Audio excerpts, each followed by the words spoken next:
For Gene Shepard, humorist, after-dinner speaker, and recipient of the Mark Twain Award for 1976. Here's Gene.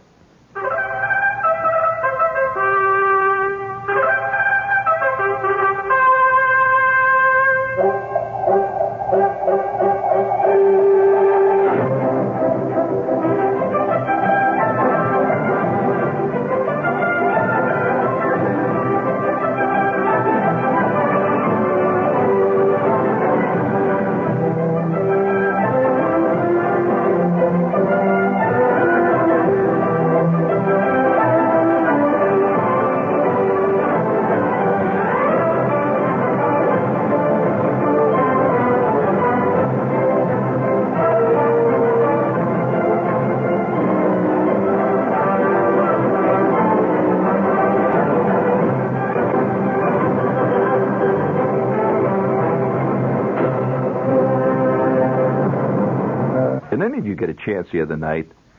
I was sitting in this motel, see? Anybody who travels a lot recognizes the fact that one of the great boons to sanity for the solitary long-distance runner, the traveler, the eternal traveler over the world of life, one of the aspects of modern life, modern existence, that is rarely touched upon is the so-called traveler's malaise. You know what is a traveler's malaise? Well, a traveler's malaise is because many things. It could be Montezuma's revenge, which is something else. That's purely physical. But the malaise of the traveler is largely mental. And to anybody who travels a great deal all around the country, now this is in any place in the world, really, but let's take our country for just a specific example. Like the other night, I'm in this motel in Troy, New York. And that's, upstate New York. I arrived and I'm in this motel. See, and it's the Holiday Inn. And a solitary traveler that travels through the Holiday Inns and the Howard Johnsons of the world begins to have a feeling for the Howard. It becomes your home. The Holiday Inn room becomes more familiar than your own place. I think what I'm saying there. I'm saying that the condition of being in transit becomes more normal to you than the condition of being in quietus or in stasis. And so it was about 1 o'clock in the morning, say, and the show is now over. And I drift through the lobby of the Holiday Inn, say, I'm just drifting around to the lobby. And it's silent. Just a few shoe salesmen finishing their business at the desk there. One guy's mailing a report back to the home office with his padded expense account. And I walk down the long, empty corridors, past all the rooms with numbers on the doors, 121, 129, 146. And then I take the elevator up 3 flights. Now I'm walking along another identical corridor. 405, 419, 421. Ah, yes, it's home. 421.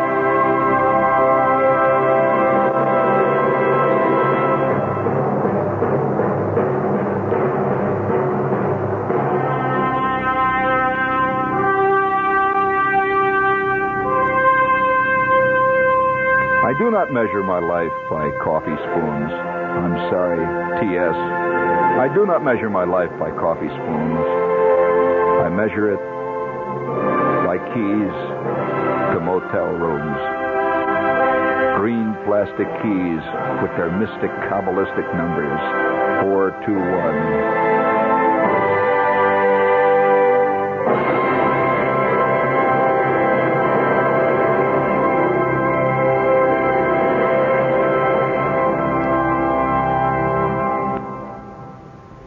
You like that, huh?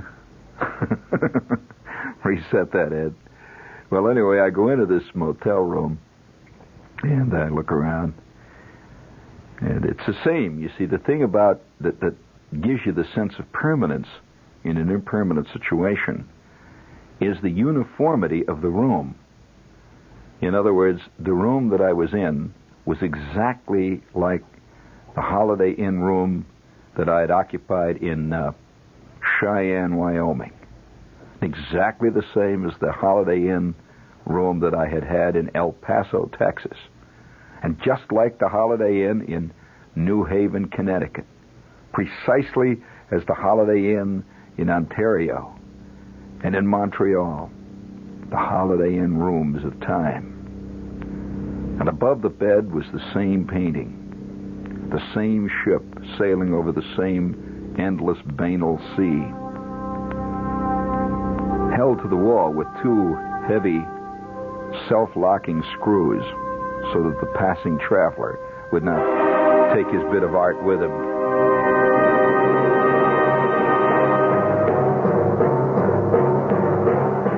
The same glasses sealed with a protective, sanitized, plasticine-coated seal.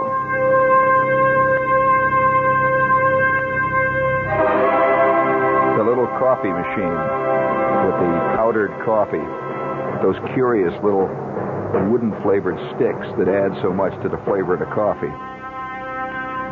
Those little cups, those plastic cups, and the machine that in one room out of 5 doesn't work. When you fill it up with water and you put it on the thing, the light does not light the way it's supposed to light. But you shrug your shoulders and plod on because you're home. And you'll forgive anything of home when it's all said and done. Home is where the heart is. Home is where the motel key resides.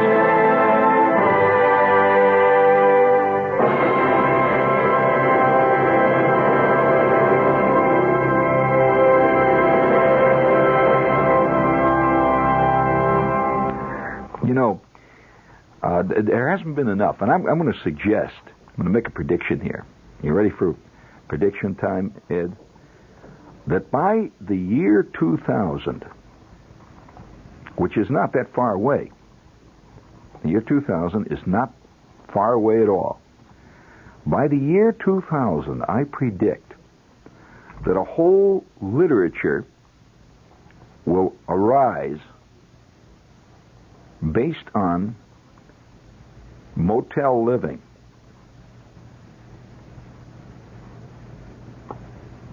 Now think about it for a minute. Now wait, because I think our country is becoming more and more and more as it's almost logarithmic, the development. It's becoming more mobile, you prefer the word, every year. Not in a straight line, but in a fantastic explosion. And I think by the year 2000, it will be the rare person who will actually own a permanent home where they live. Permanently.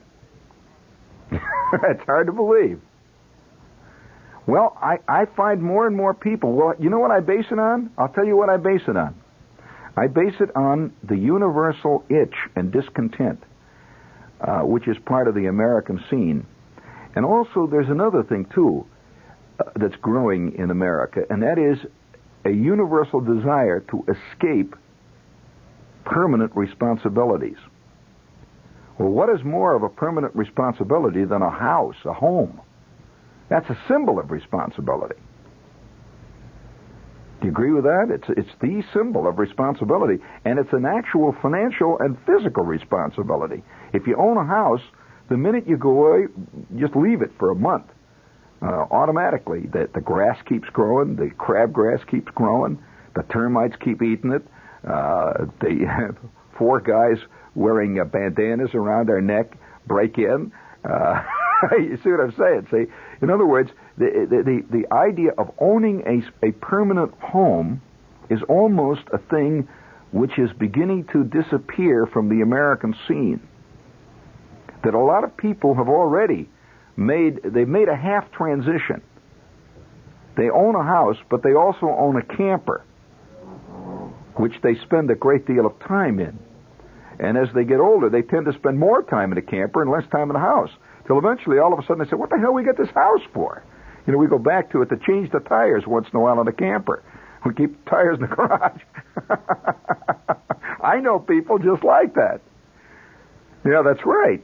So ultimately, the concept of people on the road, living on the road, will be almost a permanent way of life. And I suspect that ultimately there will be two populations, really. There will be the nesters and the movers. I've felt this for a long time, that by the year 2000, the whole concept of the mover in our society, the guy who just doesn't want to stay in one place, who gets tired of the same place, he doesn't want to see the same walls around him all the time. He likes the excitement of always tasting the curious, almost sensual experience of the new. He's growing so rapidly that he's going to be ultimately a large section, almost possibly even a majority of the population. You know, and I even see by the year 2000 political parties that will be based on one or the other. That one candidate will represent the moving people, and the other candidate will represent those who own houses and are crabgrass oriented. And they're definitely two different kinds of people. They really are. And there have to be new voting laws. They will. This will get political too, of course, because you know in most states you have to have at least to vote in presidential elections, you have to have some kind of 6-month, in many states, residence laws, some of them even a year. Well, this will be called discrimination by some guy. What if some guy lives in 40 states in a year? I mean, really lives. He doesn't live in any one state. He lives in 40 states in a year. He doesn't want to, and he doesn't have any permanent home residence. No way. Well, is he going to be disenfranchised? You're going to say to him he can't vote merely because he likes to be on the road? In fact, in many ways, he can be even the most intelligent voter, because he knows more about more parts of the country than the average person. He knows more problems. He really does. And so if he lives a month in Arizona, and then he lives a month in Maine, then he lives a month in Wyoming, then he lives a month in someplace like California, then he spends a couple of weeks hanging around Nebraska. This guy really knows something about life, you know. and you know that I'm finding it in my life increasingly difficult to even do things like vote, because I'm always traveling around. I'm continually out of the country or someplace at the time when they're having these big things like registering and stuff like that. So what are they going to do when that becomes a major part of the population? And I can see it happening. Do you agree with that, Ed? Now, we're so house-oriented in our country, or have been up to this point, that we find it difficult to comprehend a population that's almost perennially on the move. And yet, I think that's going to be the ultimate result of let's say, final automation of industry. There's no reason for a guy to live in a certain area, because years ago people would live in certain areas because their work was there, and because they had a specialty. So, for example, if you were a puddler, what is it? A puddler? This is a steel worker, a certain type of steel worker. Well, you could only live in certain places like Pittsburgh or maybe Gary, a place where they're making big steel. But all that stuff is going automated now. They have no puddlers. They don't have many of these people any longer.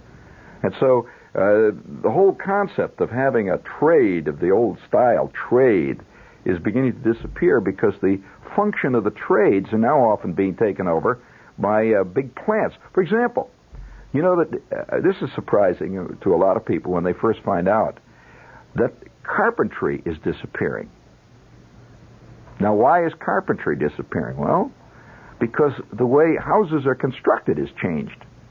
That there used to be guys with, 3 or 4 guys would show up with saws and a bunch of barrels of nails and a whole lot of 2x4s, and they'd start building a house. They were carpenters. They built a house. But now houses are made in factories. That I know large parts of the country where houses are completely ordered, prefab. They order the house. The house is delivered in a freight car. They unload it someplace. They bring it in. They set it up, and that's the end of it. There's 2 or 3 guys that bolt them together, and that's the new specialist. But the point I'm making, and I don't want to get dull about this, is that as I travel around the country, I find that the motel life is becoming more an accepted way of life. It used to be the exception a few years back. And also people tended to put it down. See, they used to say, oh, you know, living in a motel and so on. But actually, to a true traveler, a real traveler, the time has come now, in our time, when he looks upon the motel really as his basic home.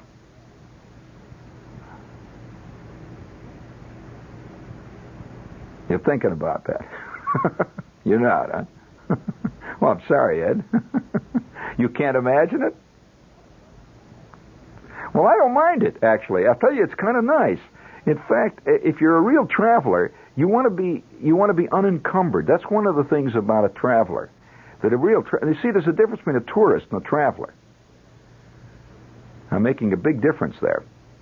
A tourist is basically a guy who works a lawnmower most of the time at home, and he owns a couple of Instamatics, and he takes his 2 weeks. Now that's a tourist. He's on a tour. He's a tourist. There's nothing wrong with that. That's the way he is. He's a tourist. But a traveler is much more of a permanent condition. And so a traveler is a traveler. And he gets to look in the eye of a traveler. Did you ever see The Music Man? There was a traveler, a traveling man. And it was an actual play, you know, and that's not rarely touched upon. But there's a play, a musical about a traveler, and he was a traveling salesman. And in my case, you know, when I get into this motel room, I sat down there and I had this great moment. See, I walked through the lobby, and there's always almost the same type of person that you see in these lobbies. These are guys that are really perpetually on the road. You can always tell the difference too. There's there's 3 or 4 types that are in motels most of the time. But there's 2 general types. There's the guys that really travel, really do. And then there's the ma and pa traveler. They call that ma and pa. They've got the big Chevy station wagon out there piled high with junk. And, you know, there's always about 5 or 6 yelling kids, and usually a Cocker Spaniel tied up in the car outside and all that stuff. See, that's the ma and pa crowd. Now, they really aren't part of the world of the real traveler. The real traveler, you can see him. He's always sitting down at the end at the coffee, in the coffee shop. He's sitting down there, and he's very casually reading the local newspaper. Whatever the local newspaper is, the Bugle of, the Bugle, the Cheyenne Rustler, or whatever it is, he's sitting there reading it, see. And now, he doesn't do this because he's particularly interested in what's in that paper. But it's just part of the thing of traveling. He's just sitting there reading it, and he's reading with a dull eye various local issues that are going on. He's drinking a coffee, and you always see underneath this paper, he's usually got a copy, dog-eared and worn, of the New York Times, or of some other city which is far removed from where you are right now. He may have the Chicago Trib. He may have the Detroit Free Press. He may have the Philadelphia Inquirer, but you can tell it's definitely his. You know, this is the paper he's been reading. See, now he's bought this other one, and he's sitting there and he's having his coffee, and he's absolutely at ease, completely at ease. He knows every item on the menu. He knows the menu of the Holiday Inn and the Howard Johnson, as well as you know your own menu at home. You never open your refrigerator and are surprised to see what's in there. I mean, really. Because you may be mad about what's in there and you may be bugged, but you're never really surprised. And so he isn't either. He knows this thing. See, he's sitting there, and as he walks through the corridor, you know, there's a special feeling. You walk along that corridor, and all the doors have the same look because they've been designed by the same people, and it's all prefab. So you get a sense of hominess now at this point. To the tourist, it is a sense of alien. He is in an alien atmosphere because his real atmosphere is, say, Clifton, New Jersey. He feels, you know, begins to feel warm when he comes over the GW, and he finds himself heading down Route 3. See, he can smell Secaucus, and he knows he's home, and he gets this feeling of home. Now, on my side, I get the feeling of complete alien when I'm visiting somebody and I can see grass out there and I see lawnmowers in the garage and stuff. It's a completely alien world to me. But when I walk along that long corridor, I go sneaking down that long corridor, and it's the lights are all around. They're always the same kind of lights, kind of an invisible, off-key lighting. I walk along that corridor, door after door, one after the other, past me. They're always that pastel terracotta color, with the faint brushed steel numbers. I get this warm feeling inside of me. This warm feeling of the weary traveler who has been in alien country, who at long last is home. Home. Thank you. No, it is home, and I'm sitting in my motel. And you learn all kinds of little techniques, and I'll tell you little techniques you guys would like to know if you're the real traveler types. I'll give you a little tip here. First of all, one of the problems that you run into all the time in the motels, these are little irritating things. You get in your room, right, and you're all set. See, and you lock the door and everything. You're all ready, and you start unpacking junk. It's late at night, see, and you realize now, confound it, you say, I wish I got a Coke. All right. Now, what's the problem right there? For one thing, you got to go back out. Often you've already undressed, so you wind up, you put a coat on or something, and you go scurrying out through the corridors, and you go down to the end where they have the Coke machine. These have Coke. They have a 7-Up, Pepsi, a few other things down there. And here you're presented right away with the problem of the ice bucket. You got to bring back ice and all that. They have this ice machine. This is the whole bit. Now, I'm going to tell you as an experienced traveler what you do. You got it? When you come in, the first thing you do, real experienced type travelers, first minute you check in, because they always run out of Cokes, usually about 8:30, 9 o'clock at night. And when you want a Coke at 1 o'clock in the morning, when you're watching the late movie, you really want it.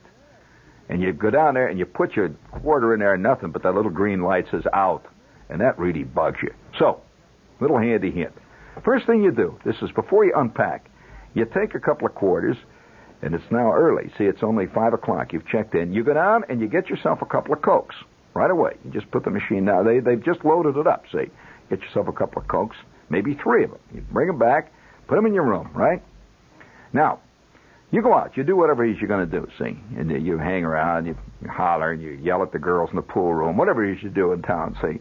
Now, you come back. It's now 1 o'clock in the morning. Now, you don't want to go into your room and get the ice bucket and then come back out again. Go all the way down to the end again. It gets to be a real hassle. So, what I do is this.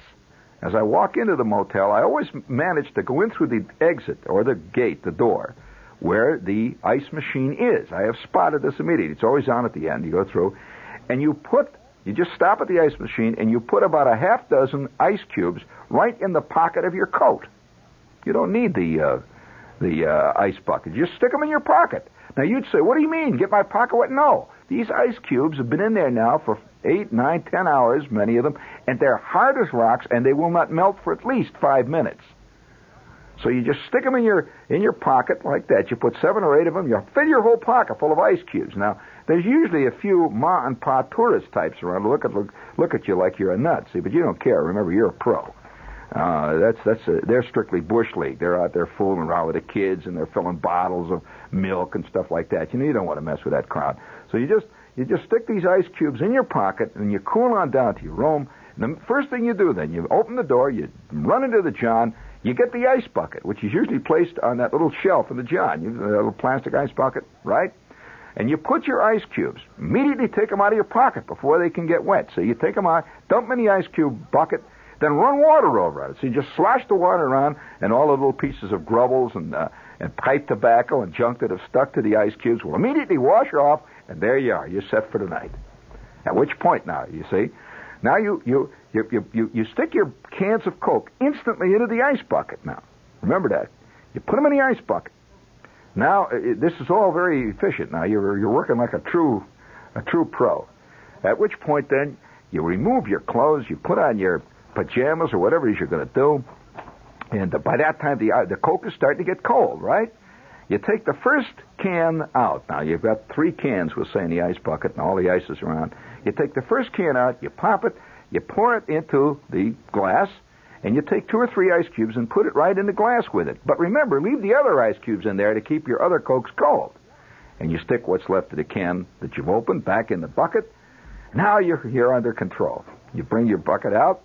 Now, if you're really a true experienced traveler, you will have also carried a small padded bag. You can buy these little padded bags with a zipper on the top that contains your little glass container of, let's say, Jack Daniels, right?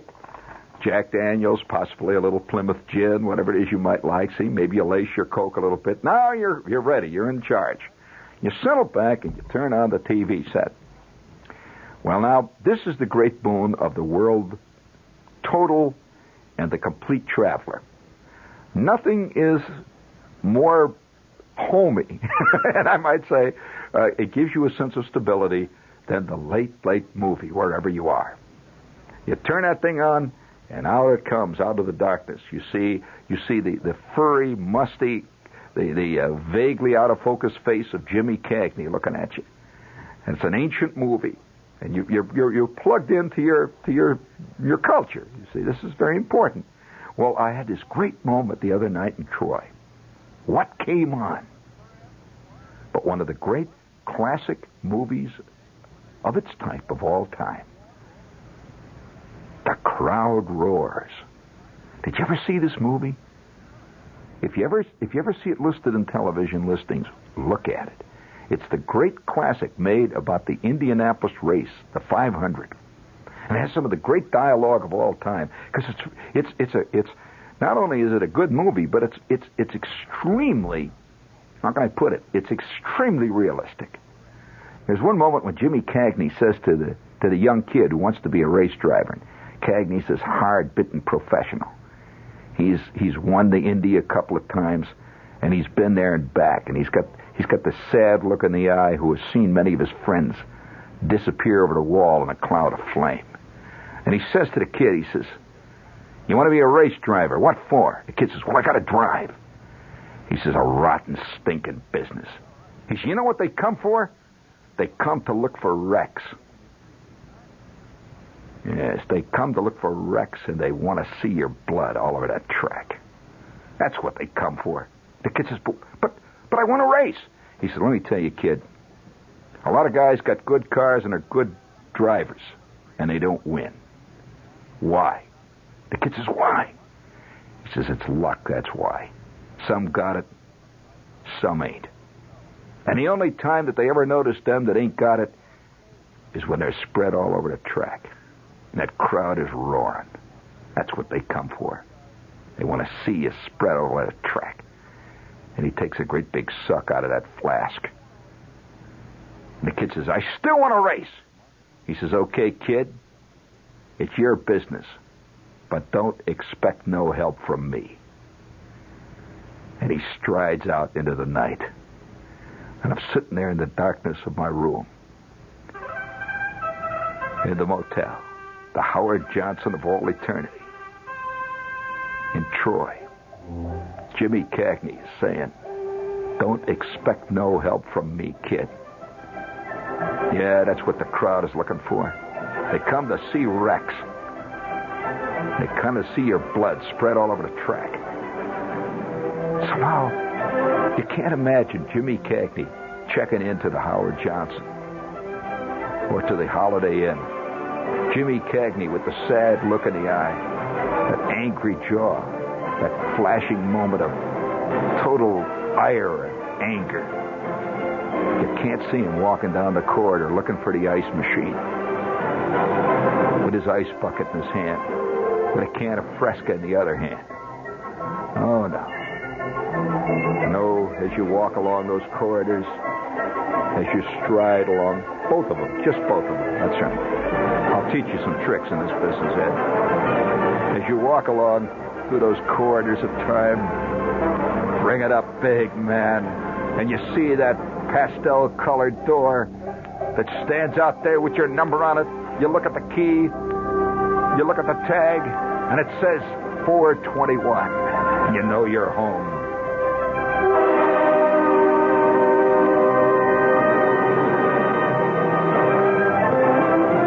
I told you I'd teach you some tricks. That's right. Ice buckets today, who knows what tomorrow. And that concludes tonight's salute to Howard Cosell. We'll be back tomorrow at the same time. Fans?